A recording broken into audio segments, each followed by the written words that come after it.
हाँ जी दोस्तों, नमस्कार। कैसे हैं आप सब? बेहतर ही होंगे। चलिए, आज हम एक ऐसे व्यक्तित्व की बात कर रहे हैं जो महावीर प्रसाद द्विवेदी के नाम से जाना जाता है। यह एक ऐसा व्यक्तित्व जिसके नाम से संपूर्ण युग का नाम ही द्विवेदी युग हो गया। महावीर प्रसाद द्विवेदी कोई सामान्य व्यक्ति नहीं थे। इन्होंने बहुत साफ शब्दों में ही कवित्व नामक अपने रचना में लिखा है और उसमें भी उन्होंने देश की जनता के मर्म को समझने की बात की है और अपने कई लेखों में इन्होंने कहा है कि अब बहुत हो चुका। गतागत प्रक्रियाओं के ऊपर गतागत सौंदर्य वर्णन करने का बहुत हो चुका। गंगा के किनारे सौंदर्यमयी केल आदि चीजों का वर्णन बहुत हो चुका।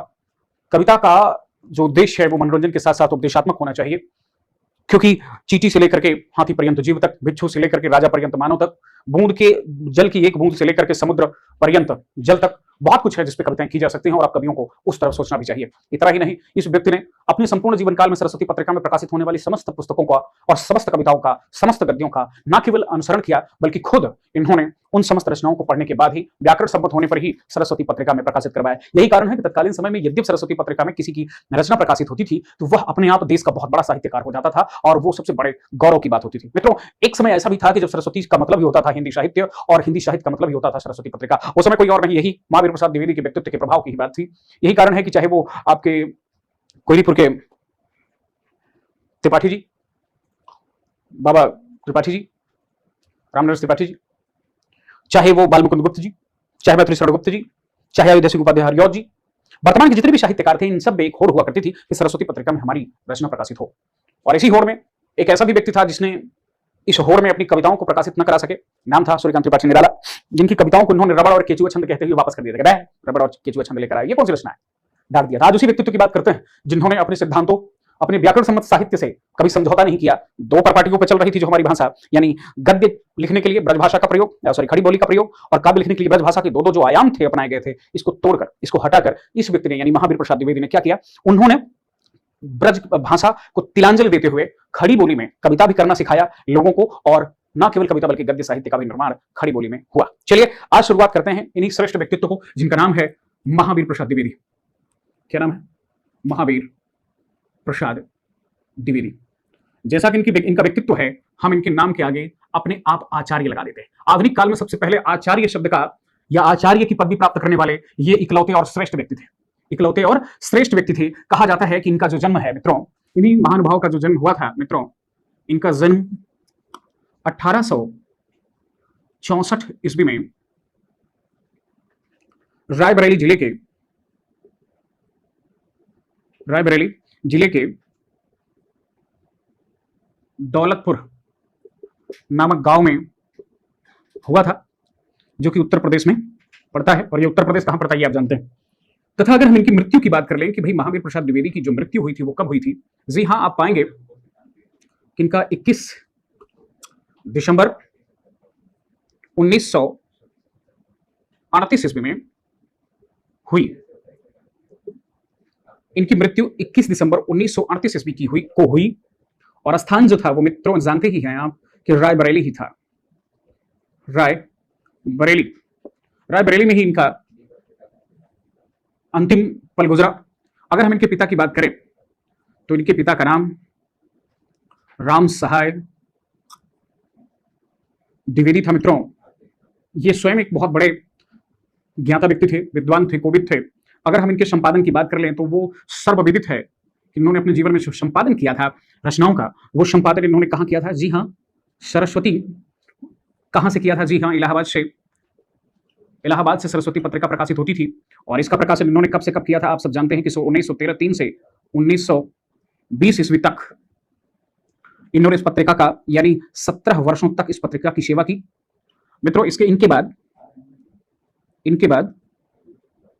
इनके बाद डीडी शुक्ल यानी देवदत्त शुक्ल ने सरस्वती पत्रिका का संपादन किया। सरस्वती पत्रिका का संपादन किया। बात को समझिएगा मित्रों, इनके पहले मतलब महावीर प्रसाद द्विवेदी के पहले कौन प्रकाशन कर रहा था? जी हां, यानी इन्होंने किससे कार्यभार संभाला था? तो वो नाम कोई छोटा नाम नहीं था बल्कि श्याम सुंदर दास थे। श्याम सुंदर दास ने संपादकत्व का भार जब छोड़ा तो महावीर प्रसाद द्विवेदी ने ग्रहण किया। कब ग्रहण किया? 1903 में। और कब तक किया? जी हाँ, 17 वर्षों तक। और इसके बाद किसको ग्रहण कराया? जी हाँ, देवदत्त शुक्ल को करा दिया था। मित्रों, इन्होंने कई उपनाम का प्रयोग किया था, कई उपनाम का प्रयोग किया था, जैसे भुजंग भूषण भट्टाचार्य, भुजंग भूषण भट्टाचार्य नाम का इन्होंने छद्म नाम का प्रयोग किया था। और बताया जाता है कि इन्होंने इसको प्रयोग करते हुए उर्मिला विषयक उदासीनता नामक शीर्षक से रचना करने की कोशिश की। ध्यान दीजिएगा। तो ये तो बात थोड़ी सी हो गई इनके जीवन के विषय में, इनके संपादकत्व के विषय में। आइए कुछ विशेषताओं पर विशेष नजर डालते हैं।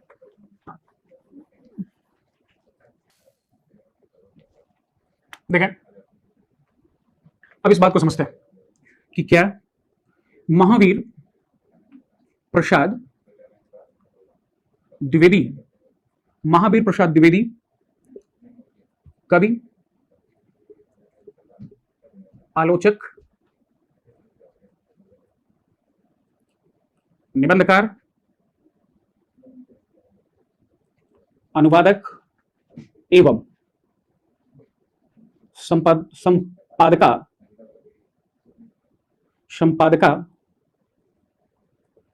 थे।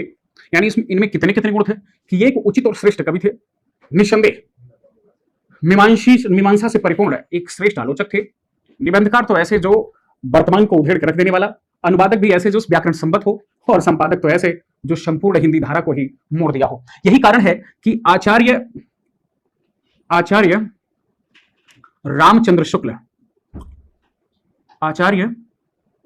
रामचंद्र शुक्ल ने इनके संदर्भ में कहा है कि हम पंडित महावीर प्रसाद द्विवेदी को पद्य रचना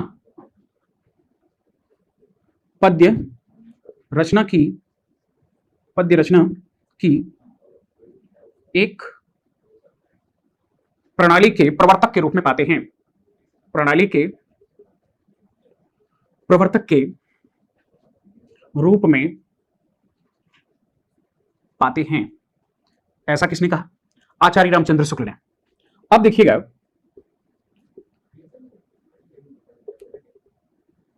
द्विवेदी जी ने गद्य और पद्य दोनों के लिए, मित्रों ध्यान दीजिएगा, वही सब हम बता चुके हैं जो अब लिख रहे हैं। दोनों के लिए द्विवेदी जी ने गद्य और पद्य दोनों के लिए किसका प्रयोग किया था? जी हां, खड़ी बोली में सामान्य बोलचाल की भाषा को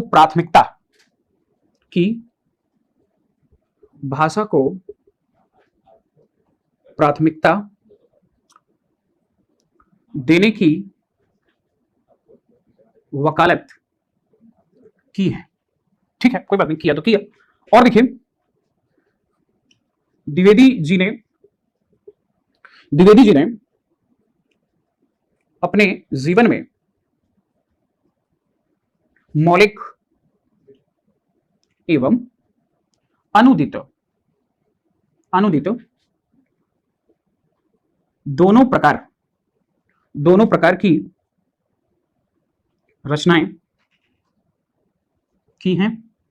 अगर हम इनकी मौलिक रचनाओं को देखें, किसको देखना है? मौलिक रचना। तो देखते हैं कि कौन कौन सी इनकी मौलिक रचना है। तो एक मिल जाती है काव्य मंजूषा, दूसरा देख लेते हैं सुमन नाम से मिलती है। इनकी एक बेहतरीन रचना है सुमन, जो कि इन्होंने लिखा था 1923 ईस्वी के आसपास। और इनकी तीसरी रचना है कान्य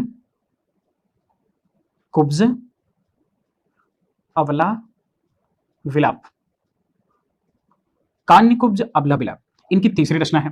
तो चौथी रचना अगर हम देखें तो वो कौन सी है? देवी स्तुति शतक। और अगर हम पांचवी रचना की बात कर लें तो इनकी पांचवी रचना है कान्य कुब्जावली व्रतम। कान्यकुब्जावली व्रतम, ये इनकी कुछ मौलिक रचनाएं हो गई जो इन्होंने अपने स्वविवेक से और अपने भावों के अनुसार लिखा था। चलिए यहां तक तो ये बात सही है कि ठीक है भाई, हो गया, कोई बात नहीं। अब देखिए इनकी अनुदित रचना, अनुदित रचना, याद रखना मित्रों, अभी इनकी अनुदित रचना आप देखिए, जैसे मैंने लिखा, इनकी एक रचना है गंगा लहरी। अभी मैं बताऊंगा कि ये किसके किसका अनुवाद भी है अलग से भी। दूसरी है ऋतु तरंगिणी। आगे देखें तो इन्होंने कुमार संभव सार, विनय विनय शतक, भर्तृहरि और बिहार वाटिका, स्नेह लीला। किसकी लीला? स्नेह लीला। ये कुछ इनके अनुदित रचनाएं हैं मित्रों। इसके अतिरिक्त मैं बताऊं कि महावीर प्रसाद द्विवेदी ने समय समय पर ऐसी ऐसी कविताओं का सृजन किया जो तुरंत ही सक्रिय होकर, वो कविताएं तुरंत ही सक्रिय होकर बहुत प्रसिद्धि पाई। जैसे उसमें से एक बहुत महत्वपूर्ण देखिएगा, प्रमुख कविताएं जिससे कि इनकी प्रसिद्धि में चार चांद लग गए, उसमें से एक है बलिवर्द। कौन सी है? जी हां, बलिवर्द नामक कविता बहुत फेमस हुई। इसके साथ साथ विधि विडंबना, विधि विडंबना नामक इनकी दूसरी कविता बहुत फेमस हुई। तीसरी जो आप लोग खूब जानते हैं, जी हां, हे कवित्ते, हे कवित्ते नामक रचना भी इनकी खूब प्रसारित हुई। और नागरी तेरी यही दशा, नागरी तेरी यह दशा, ये भी इनकी खूब प्रसारित होने वाली कविता है। इसके साथ साथ अगर हम देखें तो आप पाएंगे इनका विनय, विनय नहीं, दिमाग से कुछ उतर रहा है इनकी कविता में, जी हां, अयोध्या का विलाप, अयोध्या का विलाप। इन सारी कविताओं में इन्होंने समकालीन समस्या को कभी दुलार से, कभी मर्म से, तो कभी व्यंग से खूब प्रचारित करने का कार्य किया, खूब प्रसारित करने का कार्य किया। इसके आगे बढ़ते हैं, इनका एक कथन जो कि अक्सर परीक्षाओं में पूछा जाता है और अक्सर परीक्षाओं के लिए उपयोगी होता है। इन्होंने अपने समकालीन कवियों को सूचित करते हुए लिखते हैं। अब इन्होंने लिखा क्या है जरा वो देखें। अपने समकालीन कवियों को सूचित करते हुए लिखते हैं कौन? महावीर प्रसाद द्विवेदी। और क्या लिखते हैं जरा वो समझिएगा। इन्वर्टेड कॉमा प्रारंभ कर लेता हूं। और इन्होंने कहा है कि कविता, क्या कहा है? कविता, कविता का विषय मनोरंजन, कविता का विषय मनोरंजन एवं उपदेश जनक, उपदेश जनक होना चाहिए, होना चाहिए। यमुना के किनारे, यमुना के किनारे केली कौतूहल, केली कौतूहल का अद्भुत वर्णन, अद्भुत वर्णन बहुत हो चुका, बहुत हो चुका। न परिकियाओं, न परिकियाओं, न परिकियाओं पर प्रबंध लिखने की अब, लिखने की अब कोई आवश्यकता है, कोई आवश्यकता है। और न ही स्वकीयाओं पर, और न ही स्वकीयाओं पर, और न ही स्वकीयाओं के गतागत की पहेली बुझाने की, पहेली बुझाने की जरूरत नहीं है। फिर क्या कहते हैं? चींटी से लेकर हाथी पर्यंत, हाथी पर्यंत जीव, भिक्षुक से लेकर राजा पर्यंत मनुष्य, बिंदु से लेकर, लेकर बूंद से होगा, सॉरी, बूंद से लेकर समुद्र पर्यंत जल, अनंत आकाश, अनंत पृथ्वी, अनंत पृथ्वी, अनंत पृथ्वी, पर्वत, सभी पर कविता हो सकती है। इन्होंने कहा मित्रों, अब कविता का जो मापन है, जो कविता का स्तर है, बहुत व्यापक हो चुका है।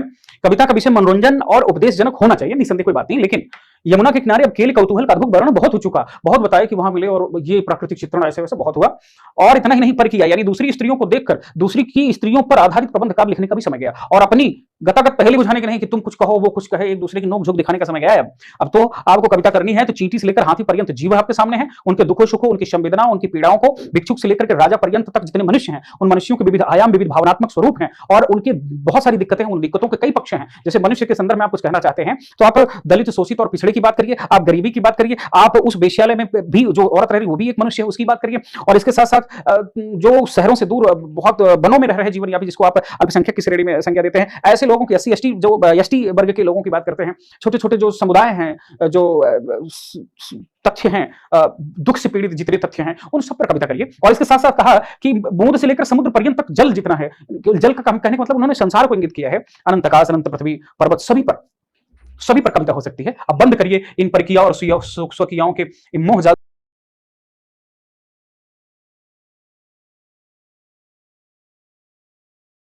से बाहर निकलिए। डाटा है इन्होंने, और डाटा का मतलब कवियों को जगाने की कोशिश की है। चलिए महावीर प्रसाद द्विवेदी की अब उन रचनाओं को देख लें कि उन्होंने कहां से कौन कौन सी रचना को लिया और कहां कहां किया। महावीर प्रसाद द्विवेदी के अनुवादित रचना का आधार, यानी उन्होंने किस रचना के आधार पर अपनी अनुदित रचनाओं को लिखा। तो एक रचना आप जानते होंगे कि स्नेह लीला भी है इनकी। किसकी? अब यहां लिखेंगे अनुदित रचना, यहां लिखेंगे अनुदित रचना, और यहां लिखेंगे आधार ग्रंथ, और यहां लिखेंगे मूल कवि।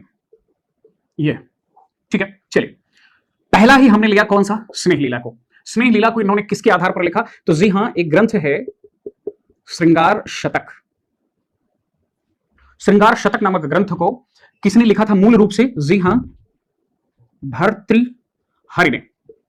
अब भर्तृहरि ने जो श्रृंगार शतक लिखा था, इसका अनुवाद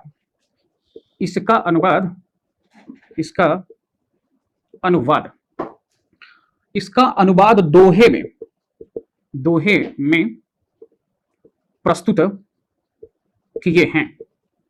परिवर्तन आपको दिखाना है यहां पे कि क्या इन्होंने परिवर्तन कर दिया अनुवाद में। ठीक है, अगली रचना को हम देखें तो आप पाएंगे कि इनकी अगली रचना जो है वो है विनय शतक। अब विनय शतक आगे इन्होंने नाम भी लगा दिया है, भर्तृहरि, ये इनके ग्रंथों का नाम है। अब इसको इन्होंने, आप लोग समझ ही गए होंगे कि इसको किसके आधार पर लिए हैं। जी हाँ, वैराग्य शतक नामक रचना है, और किसकी ही बताने की आवश्यकता तो है नहीं। जी हाँ, भर्तृहरि की ही रचना का इन्होंने वैराग्य शतक का अनुवाद विनय शतक भर्तृहरि से किया था। यह भी रचना जो है दोहे में अनुवाद किया। ठीक है, अब देखिए एक और मिलती है इनकी तीसरी रचना, हम देख लेते हैं। तीसरी रचना कौन सी है? विहार वाटिका। विहार वाटिका को लिखा किसने? विहार वाटिका को इन्होंने किस आधार पर लिखा है अगर देखा जाए तो इन्होंने विहार वाटिका को गीत गोविंद नाम सुना होगा आपने। जी हाँ, यही गीत गोविंद है जिसके आधार पर विद्यापति महोदय ने अपनी पदावली को लिखा है। बात समझिएगा, तो गीत गोविंद हो गया। ठीक है, तो अब इसको गीत गोविंद को लिखा किसने था? जी हाँ, आप जानते ही हैं कि जयदेव महोदय ने लिखा था। अच्छा, आचार्य जयदेव ने इसको जो लिखा था तो ये थी संक्षिप्त अनुवाद किया था इन्होंने, पूरी तरह से व्याख्यायित अनुवाद नहीं था, बहुत शॉर्टकट में इन्होंने कर दिया था। एक रचना मिलती है चौथे स्थान पर, हम देख लेते हैं नाम। जी हाँ, हम ले चुके हैं कि गंगा लहरी। ये एक रचना थी किसकी? आप जानते होंगे, गंगा लहरी ही नामक रचना है, पंडित जगन्नाथ दास रत्नाकर की। जी हाँ, पंडित जगन्नाथ दास रत्नाकर की। और जगन्नाथ दास रत्नाकर ने इसको जिसमें भी लिखा था, इन्होंने इसको सवैया में अनुवाद कर दिया, सवैया में अनुवाद किया।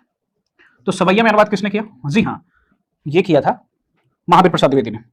पांचवी रचना है ऋतु तरंगिणी या ऋतु तरंगिणी, जो भी आप कह दीजिए। अब इसको किसने लिखा था? ये जो मूल ग्रंथ है वो मूल ग्रंथ किस किस मूल ग्रंथ से लिया गया था? जी हां, ऋतु संहार से, ऋतु संहार से। और इसको लिखा किसने था? बिल्कुल सही, कालिदास महोदय ने। और ये छाया अनुवाद है, छाया अनुवाद यानी जस कत्ता से उन्होंने अनुवाद कर दिया। तो ये रहे महावीर प्रसाद द्विवेदी के अनुदित ग्रंथ, जो उन्होंने अलग अलग ग्रंथों से लेकर अपने ढंग से प्रस्तुत किया। ठीक है, ये रही आपकी व्याख्या। चलिए अब हम देखते हैं महावीर प्रसाद द्विवेदी की पंक्तियां कुछ। सुरम्य चलेगा। इनकी एक व्यंग पर कविता है क्या कि भैंस भवानी भैंस भवानी के सेवा, भैंस भवानी के तब सेवा, तब सेवा, सेवा लागे लागे करन करन, पढ़ब गा छूटी। भैंस भवानी के तब सेवा लागे करन, पढ़ब गा छूट। बटुवन बटुवन दूध, बटुवन दूध दुहाइन हाथन, बटुवन दूध दुहाइन हाथन। धारी धारिन कबहू, धारिन कबहू दुहत माँ छूट, माँ छूटी, टूटी होना चाहिए, दुहत माँ टूटी, कभी धार नहीं टूटी। वाह, ये कैसा व्यंग है। पढ़ने लिखने से ज्यादा महत्वपूर्ण था भैंस की सेवा करना और उसी में लगे रहना। ये इनकी व्यंग पर रचना है। और इन्होंने किसानों के महत्व को और बैलों को, देखिए क्या लिखा है, क्या मार्मिक पंक्ति है। तुम ही अन्नदाता, तुम ही अन्नदाता भारत के, सचमुच सचमुच बैलराज महाराज, बैलराज महाराज। बिना तुम्हारे, बिना तुम्हारे हो जाते, बिना तुम्हारे हो जाते हम दाना दाना, दाना दाना को मुहताज, दाना दाना को मुहताज, तुम ही अन्नदाता भारत के। तो ये कितनी व्यवस्थित बातें हैं। और आप देखिए कि भारत में जीवों का क्या महत्व था। साहित्यकारों ने भी जीवों को, जानवरों को भी महत्व दिया है। और निसंदेह किसानी ही रीढ़ थी और किसानों की बात करना साहित्यकारों के लिए जायज भी था। तो इसीलिए कहा गया है कि भारतीय युग से जनता के दुखों सुखों से पहली बार साहित्य जुड़ रहा था। अब संचक्रतनिष्ठ रूप का भी इनको देखिए, इन्होंने लिखा है कि क्या, सुरम्य रूपे, ये हिंदी है, संस्कृत है। सुरम्य रूपे रसराशि रंजिते, वाह, रंजिते विचित्र विचित्र वर्णाभरणे, वर्णाभरणे, विचित्र, वर्ण माने रूप को धारण करने, वर्णाभरणे, वर्णाभरणे कहाँ गई, कहाँ गई, प्रश्न है कहाँ गई। फिर क्या कहते हैं, अलौकिकानंद, अलौकिकानंद, अलौकिकानंद विधायनी, विधायनी महा, विधायनी महा, कवीन्द्र कांते, कविते, कविते, अहो कहाँ, अहो कहाँ, मांगल्यमूलम, मांगल्यमूलम, मूलयम मूलमय, मांगल्यमूलमय, वारिद वारी वृष्टि। ये तो हो गया, महत्वपूर्ण पंक्ति है जो कि पूछी जा सकती है। थोड़ा सा एक पंक्ति और भी ले लेते हैं।